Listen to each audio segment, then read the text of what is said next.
ಕೌಲಿಫ್ಟರ್ಗಳನ್ನ ಕೊಟ್ಟಿದ್ವಿ. 7 ಹಸುಗಳು ಉಳ್ಕೊಂಡ್ವು. ನಮ್ಮ ಸಂಘದಲ್ಲಿ 5 ಹಸುಗಳು ಪ್ರಾಣ ಉಳ್ಕೊಂಡ್ವು.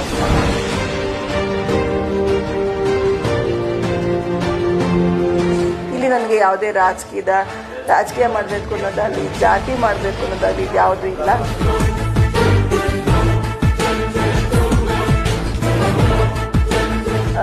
ಜಾನುವಾರುಗಳು ಜೀವಂತ ಬದುಕಿದ್ದನ್ನು ನಾನು ಕೇಳಿದ್ದೆ, ಬಹಳ ಖುಷಿ ಅನಿಸ್ತು.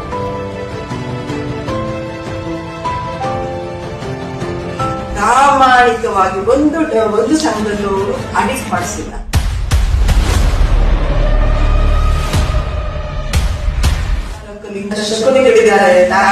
ಅವ್ರಿಗೆ ಇದರಿಂದ ಏನ್ ಸಿಗುತ್ತೆ ಅನ್ನೋದು ನನಗೆ ಗೊತ್ತಿಲ್ಲ.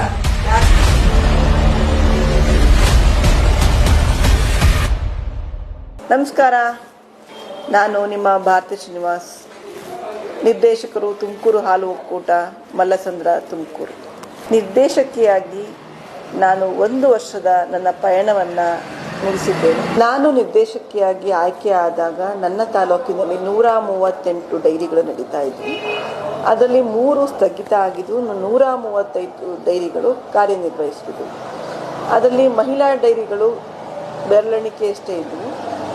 ಹಾಗಾಗಿ ನಾನು ಗೆದ್ದ ಮೇಲೆ ನಾನು ಅಂದ್ಕೊಂಡಿದ್ದೆ ಅಂದರೆ ಮಹಿಳೆಯರ ಸಬಲೀಕರಣನೇ ನಮ್ಮ ಮುಖ್ಯ ಉದ್ದೇಶ ಆಗಿರಬೇಕು, ಹಾಗೂ ಹೆಚ್ಚು ಮಹಿಳಾ ಡೈರಿಗಳನ್ನೇ ನಾವು ಸ್ಥಾಪನೆ ಮಾಡಬೇಕು ಅಂತ ನಾವು ಅಂದ್ಕೊಂಡಿದ್ದು. ಹೆಂಚಿನ ಮನೆಗಳಲ್ಲಿ, ಒಂದು ಹಳೆಯ ಹೆಂಚಿನ ಮನೆಗಳಲ್ಲಿ ಕೆಲವು ಡೈರಿಗಳು ನಡೀತಾ ಇದೆ. ಅದಕ್ಕೆ ನಾನು ಗೆದ್ದ ತಕ್ಷಣ ನಾನು ಫಸ್ಟ್ ಮಾಡಿದ್ದು ಪ್ರತಿ ಸಂಘಗಳನ್ನು ವಿಸಿಟ್ ಮಾಡೋವಂಥ, ಬೆಳಿಗ್ಗೆ ಸಂಜೆ ಸಂಘಗಳನ್ನ ವಿಸಿಟ್ ಮಾಡೋವಂಥದ್ದನ್ನು ನಾನು ಮಾಡೋಕ್ಕೆ ಶುರು ಮಾಡಿದೆ.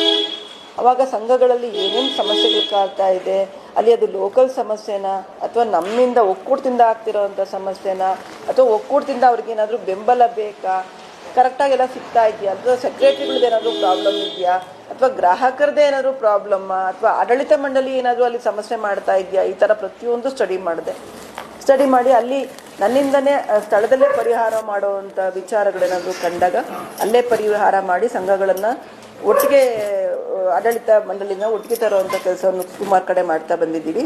ಎಲ್ಲ ಕಡೆ ನನಗೆ ಬಂದಿದ್ದು ಬೇಡಿಕೆ ಏನು ಅಂದರೆ, ಒಂದು ಕೌಲಿಫ್ಟರ್ ಬೇಕು. ಏನು ಕೌಲಿಫ್ಟರು ಏನಕ್ಕೆ ಅಂತ ನಾನು ಇದನ್ನು ಅಲ್ಲಿ ರೈತರನ್ನ ನೇರವಾಗಿ ಪ್ರಶ್ನೆ ಮಾಡಿದೆ, ಏನಕ್ಕೆ ಕೌಲಿಫ್ಟರ್ ಬಳಸ್ತೀರಾ ಅಂತ. ಆವಾಗ ಈಗ ಕರುಗಳಿಗೆ ಡೆಲಿವರಿ ಆಗಿ ಕೆಲವು ಸುಸ್ತಾಗಿ ಕ್ಯಾಲ್ಶಿಯಂ ಕಮ್ಮಿ ಆದಾಗ ಬಿದ್ದೋಗಿರುತ್ತೆ. ಅದನ್ನು ಕೌನ ಮೇಲೆ ಕೆತ್ತಿ, ಹಸುರನ್ನ ಮೇಲೆ ಕೆತ್ತಿ ಅದಕ್ಕೆ ಮೆಡಿಸಿನ್ಸ್ ಹಾಕಿ ಅದನ್ನು ನಿಲ್ಲಿಸೋವಂಥ ವ್ಯವಸ್ಥೆ ಮಾಡಬೇಕು. ಅದನ್ನು ತುಂಬ ಕಷ್ಟಪಡಬೇಕು. ಒಂದು ಹಸುಗೆ 20 ಜನ 30 ಜನ ಸೇರಿ ಮೇಲೆ ಕೆತ್ತೀವಿ, ದಡಿಗಳು ಹಾಕಿ ಮೇಲೆ ಕೆತ್ತೀವಿ, ತುಂಬ ಕಷ್ಟ, ಅಲ್ಗೂ ಹಸುಗಳು ಸತ್ತೇ ಹೋಗುತ್ತೆ ಅಂತ. ಹಾಗಾಗಿ ನನಗೆ ಫಸ್ಟ್ ಪ್ರಿಫರೆನ್ಸ್ ಕೊಡಬೇಕು ಅಂದಿದ್ದು ಕೌಲಿಫ್ಟರ್ಗಳನ್ನ ಬೈ ಮಾಡಬೇಕು ಅಂತ. ಸಂಘಗಳಲ್ಲಿ ಏನಾದರೂ ದುಡ್ಡಿದೆಯಾ ಅಂತ ನೋಡಿದೆ, ಸಂಘಗಳು ಯಾವುವು ಅಂತ ಉತ್ತಮ ಸ್ಥಿತಿಲಿಲ್ಲ. ಯಾವುದೋ ಕೆಲವು ಬೆರಳೆಣಿಕೆಯಷ್ಟು ಸಂಘಗಳನ್ನ ಬಿಟ್ಟರೆ, ಉತ್ತಮ ಸ್ಥಿತಿಲಿರೋದು ಸಂಘಗಳು ಬಿಟ್ಟರೆ ಬೇರೆ ಸಂಘಗಳಲ್ಲಿ ನನಗೆ ಯಾವುದೂ ಕಾಣಲಿಲ್ಲ. CS ಪುರ ಹೋಬಳಿ ಭಾಗದಲ್ಲೇ 8 ಕೌಲಿಫ್ಟರ್ಗಳನ್ನ ನಾವು ದಾನಿಗಳಿಂದ ಪಡೆದು ಕೊಟ್ಟಿವಿ. ಹಾಗೆ ಕಡಬ ಹೋಬಳಿಲಿ ಸಹಿತ 3 ಕೌಲಿಫ್ಟರ್ಗಳನ್ನ ಕೊಟ್ಟಿವಿ. ಇವತ್ತು ನಾವು ಏನು ನಮ್ಮ ದಾನಿಗಳ ಮುಖಾಂತರನೇ 5 ಕೌಲಿಫ್ಟರ್ಗಳನ್ನ ಪಡೆದು ಕೊಟ್ಟಿದ್ದೀವಿ. ನನ್ನ ಇಚ್ಛೆ ಪ್ರತಿ ಡೈರಿಗೂ ಒಂದು ಕೌಲಿಫ್ಟರ್ನ ಕೊಡಬೇಕು ಅನ್ನೋದು ನನ್ನ ಇಚ್ಛೆ. ಕೌಲಿಫ್ಟರ್ಗಳನ್ನ ಕೊಟ್ಟಿದ್ವಿ. ಇದರಿಂದ ಏನಾದರೂ ಉಪಯೋಗ ಆಯಿತಾ ಅಂತ ನಾನು ರೈತರುಗಳನ್ನ ಕೇಳಿದಾಗ ಅವರೆಲ್ಲರೂ ಬಹಳ ಖುಷಿಯಿಂದ, ಹೆಮ್ಮೆಯಿಂದ ಹೇಳಿದ್ರು, ನಮ್ಮ ಸಂಘದಲ್ಲಿ 7 ಹಸುಗಳು ಉಳ್ಕೊಂಡ್ವು, ನಮ್ಮ ಸಂಘದಲ್ಲಿ 5 ಹಸುಗಳು ಪ್ರಾಣ ಉಳ್ಕೊಂತು ಅಂತ. ಹೀಗೆ ಎಲ್ಲ ಕಡೆ ನಾವು ಕೌಲಿಫ್ಟರ್ಗಳು ಎಲ್ಲಿ ಕೊಟ್ಟಿದ್ವೋ ಆ ಕಡೆ, ಆ ಭಾಗದಲ್ಲೆಲ್ಲ ತುಂಬ ಜಾನುವಾರುಗಳು ಜೀವಂತ ಬದುಕಿದ್ದನ್ನು ನಾನು ಕೇಳಿದ್ದೆ, ಬಹಳ ಖುಷಿ ಅನಿಸ್ತು.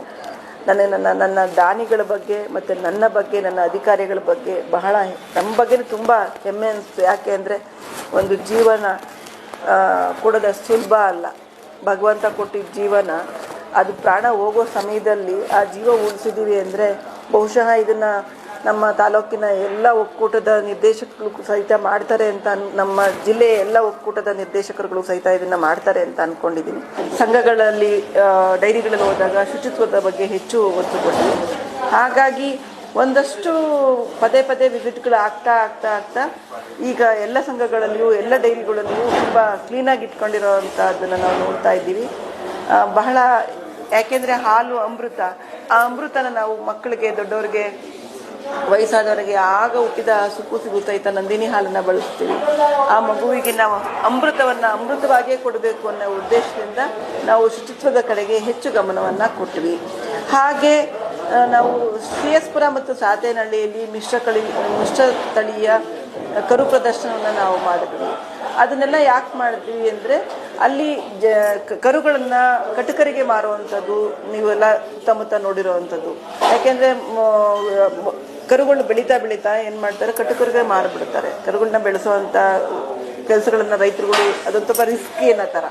ಹಾಗಾಗಿ ಅವಕ್ಕೆ ಏನು ಔಷಧಿ ಕೊಡಬೇಕು, ಹೇಗೆ ಸಾಕಬೇಕು, ಅವಕ್ಕೆ ಫುಡ್ಡೆಲ್ಲ ಏನು ಕೊಡಬೇಕು ಅನ್ನೋದ್ರ ಬಗ್ಗೆ ನಾವು ಮಾಹಿತಿಯನ್ನು ನಾವು ರೈತರಿಗೆ ತಲುಪಿಸಿದ್ದೀವಿ.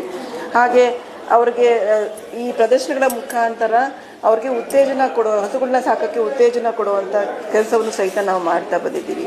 ಅಲ್ಲಿ ಹೆಚ್ಚು ಹಾಲು ಕರೆಯೋ ಸ್ಪರ್ಧೆನ ಸಹಿತ ಏರ್ಪಡಿಸಿದ್ವಿ. ಅದರಲ್ಲೂ ಇಷ್ಟು ನಿಮಿಷಕ್ಕೆ ಇಷ್ಟು ಲೀಟ್ರ್ ಹಾಲು ಕರೆಯೋದು ಅಂತಲೂ ನಾವು ಕೊಟ್ಟಿದ್ದೀವಿ.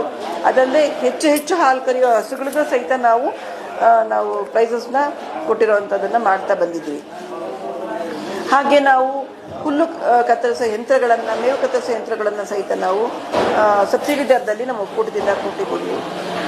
ಹಾಗೆ ಹಾಲು ಕರೆಯುವ ಯಂತ್ರಗಳನ್ನು ಸಹಿತ ನಾವು ಕೊಟ್ಟಿದ್ದೀವಿ. ಯಾಕೆ ಅಂದರೆ ಈಗ ರೈತರನ್ನ ಹೆಚ್ಚು ಹಸುಗಳನ್ನ ಸಾಕಬೇಕು, ಹೈನುಗಾರಿಕೆಯನ್ನು ಉತ್ತೇಜಿಸಬೇಕು, ರೈತರನ್ನ ಸಬಲೀಕರಣ ಮಾಡಬೇಕು, ಮಹಿಳೆಯರನ್ನ ಸಬಲೀಕರಣ ಮಾಡಬೇಕು. ಈ ಎಲ್ಲ ಉದ್ದೇಶಗಳನ್ನ ಇಟ್ಕೊಂಡು ನಾವು ಹೆಚ್ಚು ಮೇವು ಕತ್ತರಿಸೋ ಯಂತ್ರಗಳನ್ನು ಕೊಡ್ತಿದ್ವಿ. ಯಾಕೆಂದರೆ ಒಂದು ಹಸು ಸಾಕೋನು 10 ಹಸು ಸಾಕಬೇಕು, 10 ಹಸು ಸಾಕೋನು 100 ಹಸು ಸಾಕಬೇಕು ಅನ್ನೋದು ನನ್ನ ಉದ್ದೇಶ. ಹಾಗೆ ಹಾಲು ಕರೆಯುವ ಯಂತ್ರಗಳನ್ನು ಸಹಿತ ಸಬ್ಸಿಡಿ ದರದಲ್ಲಿ ಕೊಡ್ತಾ ಇದ್ದೀವಿ. ಇಲ್ಲಿ ನನಗೆ ಯಾವುದೇ ರಾಜಕೀಯ ಮಾಡಬೇಕು ಅನ್ನೋದಾಗಲಿ, ಜಾತಿ ಮಾಡಬೇಕು ಅನ್ನೋದಾಗಲಿ ಯಾವುದೂ ಇಲ್ಲ. ನಮ್ಮ ಮಹಿಳೆಯರು, ನಮ್ಮ ರೈತರು ಫೈನಾನ್ಸಿಯಲಿ ಸ್ಟ್ರಾಂಗ್ ಆಗಬೇಕು ಅನ್ನೋದು ಒಂದೇ ಉದ್ದೇಶಕ್ಕೆ ನಾವು ಇಷ್ಟೆಲ್ಲ ನಾವೇ ಇನಿಷಿಯೇಟ್ ತಗೊಂಡು ಡೈರಿಗಳನ್ನ ಮಾಡ್ತಾ ಇರೋಂಥದ್ದನ್ನು ಮಾಡ್ತಾ ಇದ್ದೀವಿ. ಸ್ಟೆಪ್ ಅಂತ ನಮ್ಮಲ್ಲಿ ಒಂದು ಕಾರ್ಯಕ್ರಮ ಇದೆ. ಆ ಸ್ಟೆಪ್ಪಲ್ಲಿ 0% ಅವ್ರಿಗೆ ಇಂಟ್ರೆಸ್ಟ್ ಇದೆ. ಅವ್ರಿಗೆ 0% ಇಂಟ್ರೆಸ್ಟಲ್ಲಿ ನಾವು ಸಾಲಗಳನ್ನ ಕೊಡ್ತೀವಿ ಹಸುಗಳನ್ನ ಪರ್ಚೇಸ್ ಮಾಡೋಕ್ಕೆ. ಹಾಗಾಗಿ ಅದರಿಂದ ಹೆಣ್ಣುಮಕ್ಳು ಅದನ್ನು ತುಂಬ ಜನ ಪಡ್ಕೊತಾ ಇದ್ದಾರೆ. ಹಾಗೆ ವಾಪಸ್ ಮರುಪಾವತಿಯನ್ನು ಸಹಿತ ತುಂಬ ಚೆನ್ನಾಗಿ ಮಾಡ್ತಿದ್ದಾರೆ.